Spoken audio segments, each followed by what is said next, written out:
nós temos uma das 10 economias do mundo, mas, ao mesmo tempo, essa que é uma das 10 economias do mundo é também um dos 10 países mais desiguais do mundo. O regime político da democracia, ela tem espaço para quem é conservador, ela tem espaço para quem é liberal, ela tem espaço para quem é social-democrata, ela tem espaço para quem é socialista, mas tem convicções democratas. Ela não tem espaço para quem quer corroê-la. Por isso, o ciclo de responsabilização de quem tentou o golpe de Estado, ele tem que ser concluso. Porque a história do nosso país, lamentavelmente, é uma história de tentativas de golpe de Estado desde 1989. A não punição dessas tentativas resultou em 20 anos de ditadura, de 1964 até 1985. Olá, eu sou Raul Valde e este é mais um episódio do EsferaCast. O nosso convidado de hoje é o senador e líder do governo no Congresso Nacional, Randolfo Rodrigues. Quais são as pautas que estão na agenda prioritária do governo no Congresso Nacional neste ano? Eu acho que tem uma que é central, que é o projeto de lei de reforma da renda, porque ele ataca um dos que eu considero que é um dos problemas centrais hoje, que é a desigualdade no Brasil. Veja, nós temos uma das 10 economias do mundo, Raul, mas, ao mesmo tempo, essa que é uma das 10 economias do mundo é também um dos 10 países mais desiguais do mundo. Nós tivemos uma grande conquista nesses 4 anos de governo do presidente Lula, que foi a aprovação da reforma tributária. Mas, para concluir esse processo de reforma da ordem tributária brasileira, nós temos que passar pela reforma da renda. Eu diria que este é o mais importante projeto do ano para ser apreciado no Congresso Nacional. Ótimo. E como você avalia o atual momento político do país? A democracia ainda está sobre ameaça? Tá, porque tem um ciclo histórico em curso, que não é só no Brasil. Nós estamos aqui em Harvard, aqui é lugar de 2 cientistas políticos que escreveram, com certeza, a obra mais importante da contemporaneidade sob análise do momento que vivemos. Os professores Ziblatt e Levitsky são autores de Como as Democracias Morrem e Como Salvar a Democracia, que faz um apanhado do dilema que a democracia liberal vive na atualidade. É o maior dilema desde o pós-guerra. E voltando para 2023, que você sempre cita, né, que deixou marca profunda aí nas instituições, o Congresso Nacional aprendeu como? Né? O que eles aprenderam nesse episódio e como que vocês pensam em... Eu acho que parte do Congresso tem consciência do que foi a tentativa de golpe de 8 de janeiro de 2023. Mas não é todo o Congresso, porque tem assento no Congresso Nacional, lamentavelmente, forças políticas que sustentaram e apoiaram a tentativa de golpe de 8 de janeiro de 2023. Essa é uma das belezas da democracia, né, Raul? A democracia, ela admite no seu interior até aqueles que conspiram contra a democracia. Mas até isso tem que ter um limite, né? Tem o chamado paradoxo de Popper, paradoxo de tolerância. Não pode se tratar os intolerantes com tolerância, porque se assim o fizer, triunfa a intolerância. Então, até isso tem que ter tem um limite. Então, acho que não tem uma lição aprendida, seja do Congresso Nacional, e eu acho que há uma disputa política, sobretudo em relação à narrativa desse período, que é disputado não somente no Congresso, mas é disputado na sociedade brasileira. Olhando para hoje, para 2025, 2026, você prevê uma consolidação de uma nova frente aí, uma frente ampla pela esquerda, visando a disputa eleitoral? Isso não pode ser um desejo, Raul, isso tem que ser uma necessidade. Tá. Nós temos as forças que defendem a democracia como melhor forma, o regime político democrático como melhor forma, tem que ter essa consciência, que é uma consciência que não é da circunstância, é uma consciência da história. Como já foi dito, o regime político da democracia, ela tem espaço para quem é conservador, ela tem espaço para quem é liberal, ela tem espaço para quem é social-democrata, ela tem espaço para quem é socialista, mas tem convicções democratas. Ela não tem espaço para quem quer corroê-la. Ela não tem espaço para um regime que surgiu e ascendeu sob a ciência política com o nome de fascismo. Porque o fascismo é a própria derrota da política. E porventura, além da derrota da política, é a subjugação da democracia e a destruição da democracia como forma e padrão da convivência. Então, por isso, frente ampla não pode ser desejo, tem que ser necessidade e vontade para ser construída, e nós temos que trabalhar em torno disso insistentemente, para hoje até 2026 e pós-2026. E quais, na sua opinião, quais foram os acertos do governo Lula nessa terceira gestão? Lula foi eleito, Raul, com 3 desafios. Tá? O Brasil vinha de uma ampla devastação social, uma ampla devastação econômica e uma ampla devastação política do seu regime democrático. O governo que nos antecedeu, era um governo que buscava sempre derrotar a ordem constitucional imposta em 1988. Isso ficou patente sobre todas as suas ações e todas as suas balizas. Era destruir essa ordem constitucional de 1988. Tanto é que a atuação diária do governo anterior era nesse sentido.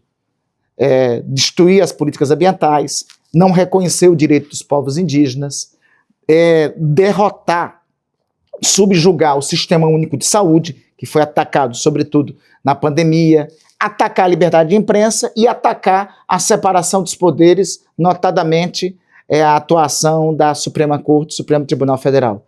Então, veja, toda a ordem constitucional instituída após 1988 buscava, pelos nossos adversários, entre 2019 e 2022, ser derrotada.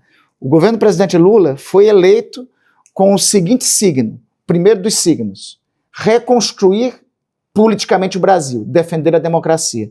Buscou fazer e teve um teste de fogo no 8 de janeiro de 2023. Por isso, o ciclo de responsabilização de quem tentou o golpe de Estado, ele tem que ser concluso.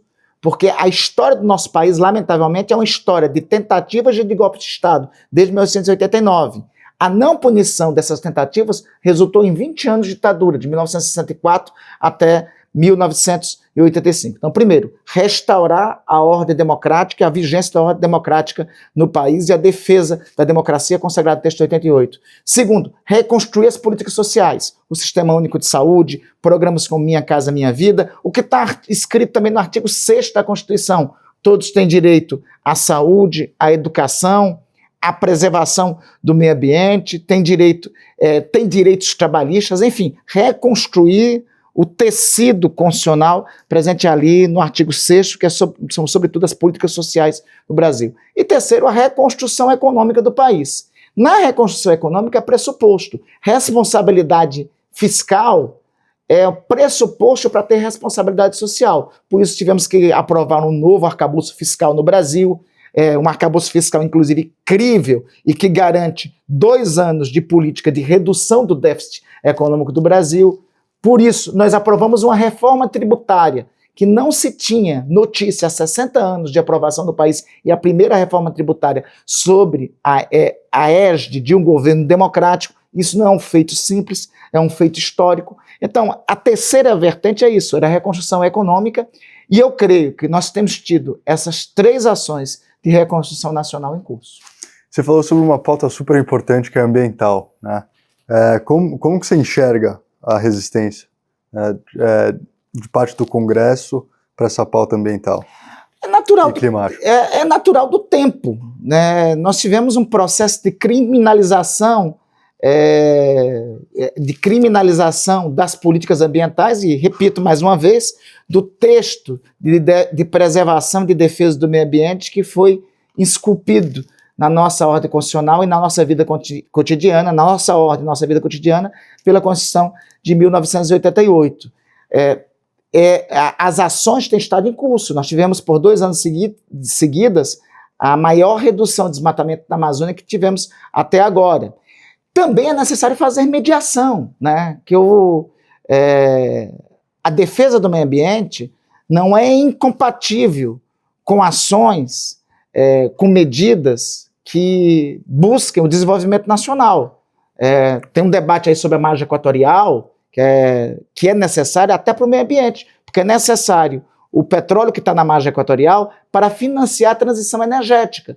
Então, o debate sobre o meio ambiente não pode ser feito de forma dogmática, seja por uma posição, seja por outra, E a autoridade e a autoridade da necessidade do Brasil de ser uma potência ambiental nesse século tem que ser restaurado, porque nós temos potenciais para apresentar para o mundo. 2/3 da nossa matriz energética é matriz energética limpa. A Europa não tem isso, os Estados Unidos não tem isso que nós temos no Brasil. Nós temos a Amazônia, e a Amazônia tem que ser um ativo para mostrar a capacidade nossa de reduzir a emissão de CO2 na atmosfera. Então, nós temos que colocar o debate sobre o meio ambiente no parâmetro e no lugar ideal, sem qualquer tipo de dogmatismo, compreendendo que nós estamos vivendo um mundo de aquecimento global e pelo conjunto de potencialidades do Brasil, o Brasil pode ser um vetor de se tornar, nesse século, a maior potência ambiental e econômica. E meio ambiente e economia necessariamente vão ter que dialogar e vão ter que caminhar juntos no curso desse século pelos acontecimentos que é de notório conhecimento de todos, sobretudo em relação ao aquecimento global. Agora vamos ao minuto final, né? Marcado. Que eu vou marcar e começar agora. Bora. Uma característica sua que te fez chegar onde você está hoje. Acho que ousadia. Modéstia à parte, acho que ousadia. Uma coisa que você faria de diferente na sua carreira? Eu dialogaria mais. Em alguns momentos, ao ver a minha trajetória, talvez eu tenha me excedido por ter dialogado menos. E se você fosse presidente e tivesse todo o poder nas suas mãos, o que você faria de diferente? Talvez eu fizesse uma medida como essa que o presidente Lula e o ministro Haddad estão fazendo, encaminhar um projeto de reforma da renda para reduzir a desigualdade no país. E qual é o principal desafio do Brasil hoje em uma palavra? Desenvolver sustentavelmente, criar uma economia para gerações atuais, para gerações futuras que seja justa e, sobretudo, preservar a maior conquista desses 40 anos, que é a nossa democracia. E quem é a figura brasileira que mais te inspira? Me permite citar 3, então, rapidamente. Do ponto de vista histórico, já passou o Betinho. Na atualidade, na política, Lula, e na vida cotidiana, Caetano Veloso. Passei um pouquinho de um minuto, desculpa. Não, perfeito. Obrigado pela... Eu que agradeço. Muito obrigado por acompanhar mais um episódio do Esfera Cash. Não se esqueça de nos seguir neste e em outros canais. Os links estão aqui na descrição. Até o próximo.